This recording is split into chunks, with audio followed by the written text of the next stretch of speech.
It was at that time that I got up, using my own flashlight and beginning to shine it through along with him, looking through the corridor and seeing what was beyond it. By the looks of it, there was a few foot of stone, and then it opened up into a space, some kind of central area. And in the center of whatever this area was, there appeared to be some sort of beeping light. "Wow, that must be it," I replied. "Yeah, but this is usually the point where they have some sort of booby trap. So I'm questioning how safe it's going to be," Barry said, staring into the opening. "You know what? I think you watch too many of those Friday night movies." "Hey, don't talk to me like that. Those Friday night movies are the reason we came this far in the first place.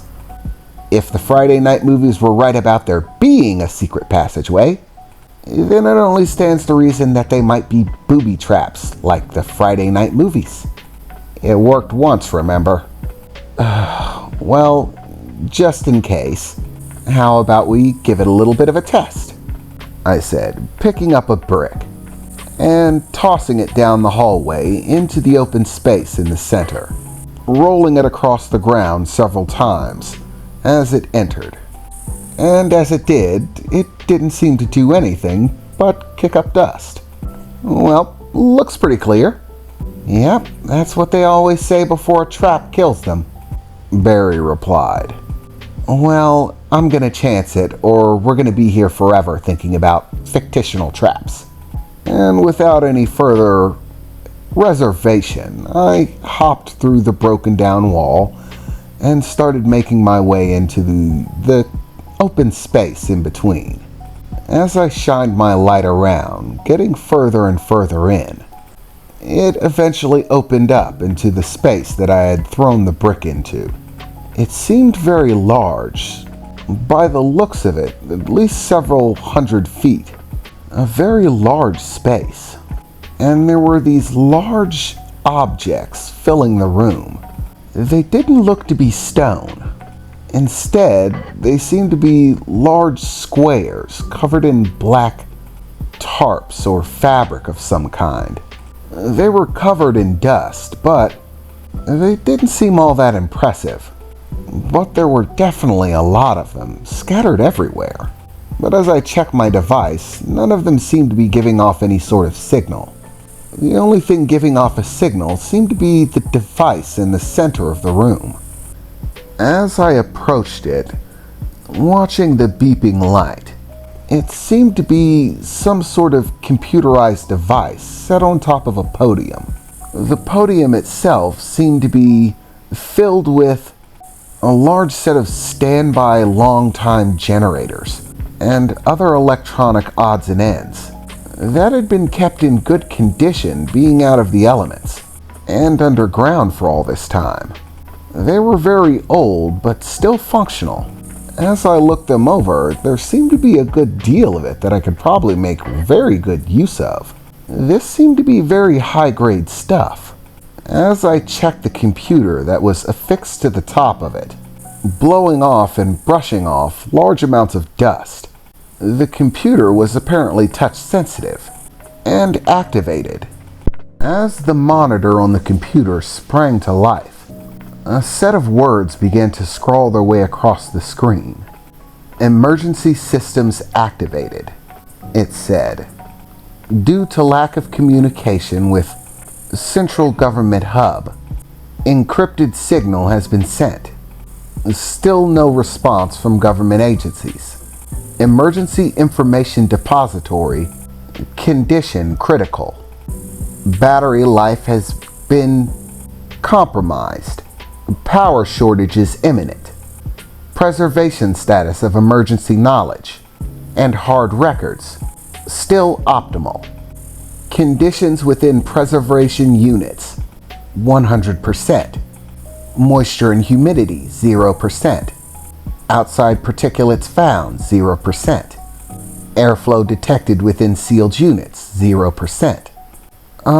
What is that?" I heard Emily's voice say over my shoulder as I turned around, a bit quickly, feeling shocked as she had approached me from behind while I was looking it over.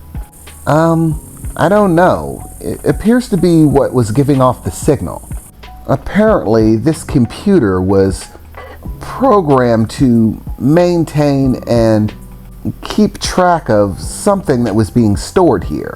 I guess whatever was under these tarps. It's programmed to monitor their well-being. It must have recently become active as the batteries that it's attached to and the generators that make them recharge are beginning to reach their limit. And this seems to have been some sort of emergency government stockpile, something that the government set back for safety's sake. But whatever it is, it's not technology. It seems to be preserving it here, but none of it is giving off a signal. The only thing that is this device. So if they're stockpiling something here, I guess it might be food? But the computer seems to say emergency records. What kind of emergency records would the government store away in some sort of secret hidden room? In the sewer of all places.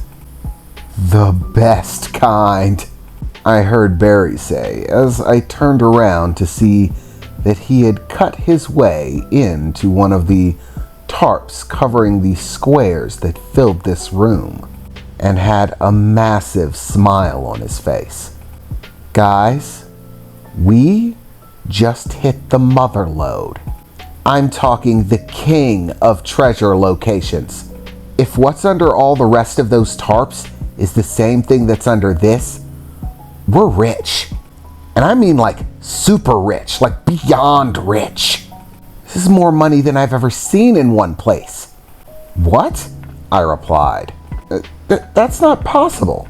And even if that is money under there, old world money is no good anymore. It's basically just paper. It's useless. No, it's not paper. At least not the kind you're thinking of, Barry said. Come look, Jax, he said, waving me over. I left the computer behind to go stand beside him for a moment, peering inside of the torn segment as Barry shined his light into it.